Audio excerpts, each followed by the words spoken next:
Hey guys, j'espère que vous allez bien aujourd'hui. On se retrouve pour une nouvelle vidéo spéciale achat de luxe, mes meilleurs achats versus mes pires achats en termes de sac à main. C'est une vidéo que j'aurais aimé voir sur YouTube au moment de mes propres achats à moi pour me faire une idée. Alors peut-être que ce type de vidéo existe déjà et quel cas je ne suis pas tombée dessus au bon moment, mais ce n'est pas grave, on va voir ça ensemble aujourd'hui.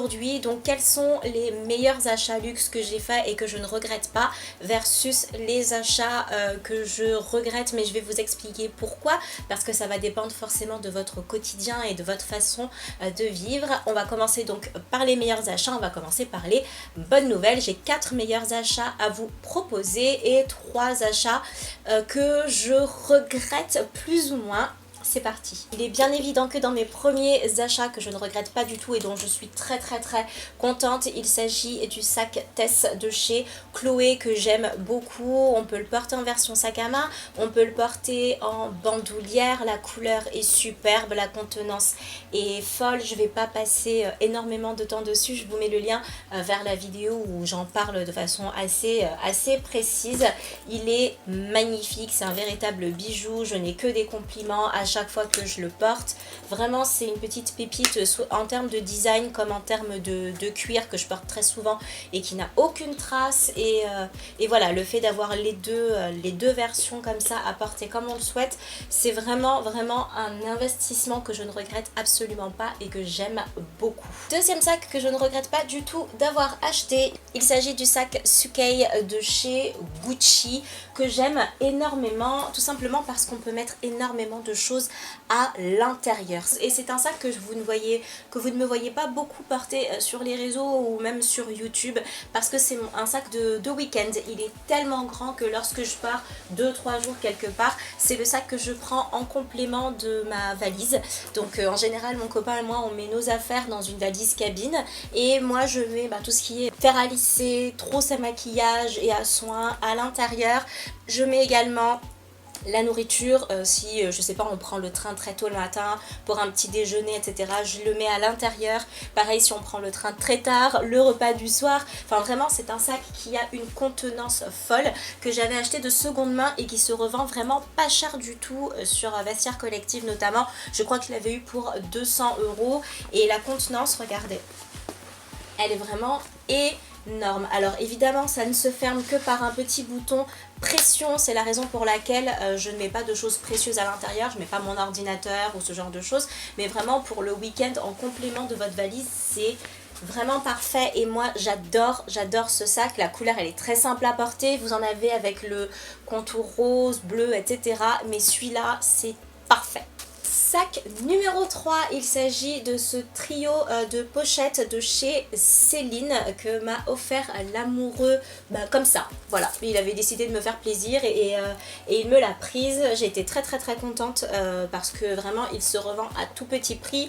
La anse elle est argentée, donc ça change un petit peu lorsque je mets des bijoux argentés. La anse est vraiment très belle. Vous connaissez très certainement ce modèle en version bandoulière, le trio. Celui-ci c'est une version qui est un petit peu plus vieille, donc vintage, en rose poudré, blanc et noir. Il existe évidemment plusieurs couleurs, donc oui c'est vraiment un sac à main. Et ce que j'aime c'est qu'il y a une grande poche ici qui se transforme en 3 compartiments différents et ça c'est vraiment assez pratique pour vraiment venir organiser son sac. Il est vraiment très grand, donc vous pouvez vraiment mettre plein de choses à l'intérieur et le fait qu'il ait une forme molle comme ça fait que vous pouvez le déformer avec des choses qui sont plus ou moins grosses, etc.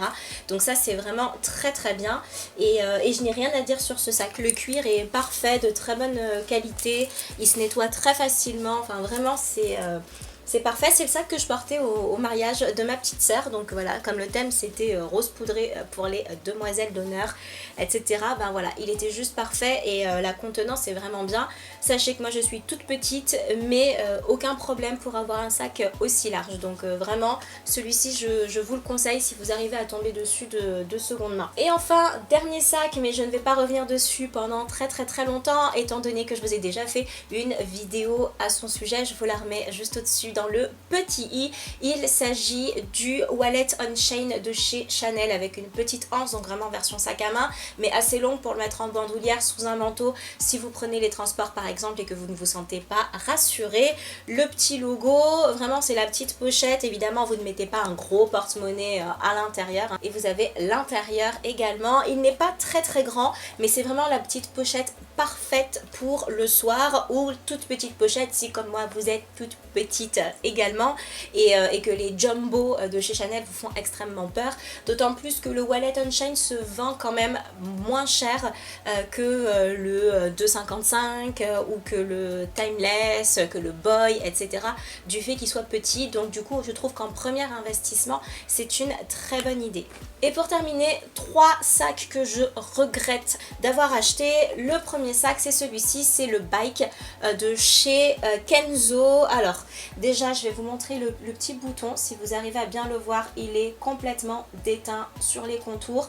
La couleur, elle était à la base bleu marine comme ici, et en fait vous voyez que avec le soleil il a complètement déteint, donc c'est un sac que vous ne portez absolument pas l'été mais uniquement en hiver, sachant que en hiver vous ne pouvez pas le mettre sous la pluie, donc c'est un sac en fait que vous portez très difficilement tout le temps en fait, sachant que vraiment si vous regardez là, là on voit vraiment sa vraie couleur versus ce qu'il est devenu, donc même quand vous l'ouvrez on se dit ah ouais, on voit que ton sac il a déteint, donc la qualité elle est pas faux folle, d'autant plus que je vais essayer de vous montrer ici.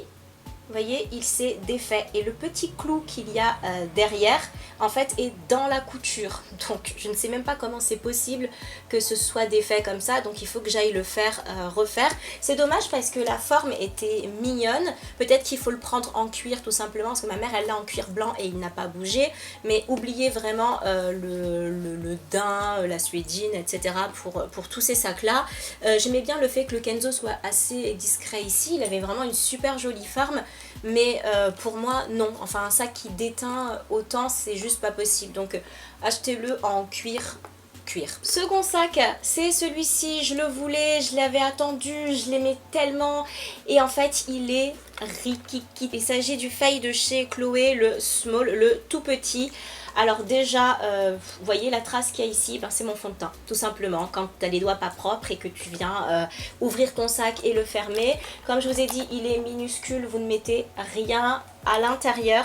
Et surtout, il déteint en fait. Les vêtements que vous portez vont venir déteindre sur la partie en daim au-dessus. Vous avez énormément de mal à le revendre parce que au fur et à mesure, tout simplement, le logo commence à s'effacer.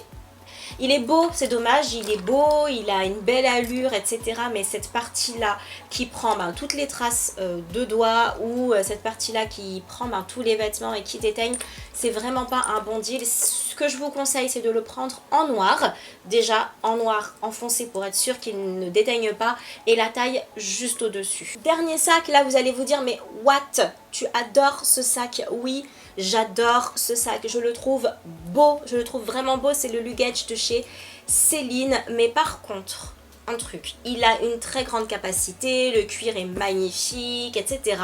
Mais d'une part, il n'a pas de bandoulière, donc si vous choisissez ce modèle-ci, prenez celui avec la bandoulière. Et surtout, en fait, il a une tellement grande capacité qu'en fait, il est lourd. Il est très lourd et votre bras, vous ne pouvez pas le passer ici pour le porter. Vous le portez à bout de bras ou à bout de coude en fait tout le temps. Alors il est quand même assez gros, donc si comme moi vous prenez les transports, c'est un sac qu'il faut vraiment éviter, dans le sens où vous ne pouvez pas le mettre à côté de vous si vous avez un voisin, et si vous le mettez sur vos genoux, voilà, là il est posé sur mes genoux, vous avez vu où est-ce qu'il m'arrive, donc en fait il va falloir vous contorsionner un petit peu pour pouvoir le tenir, pour éviter qu'on vous arrache votre sac. Je suis désolée mais c'est un petit peu la réalité. Vraiment il n'est pas du tout pratique pour les transports. Au-delà de ça, franchement, comme je vous ai dit, il a une belle capacité, il a une très belle allure, il est très chic, il est très classe, j'adore le porter.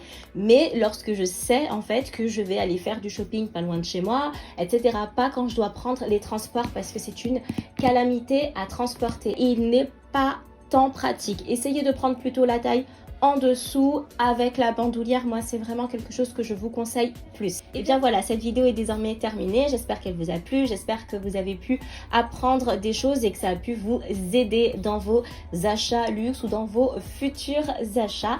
Je vous embrasse très très fort et je vous dis à très bientôt. Salut!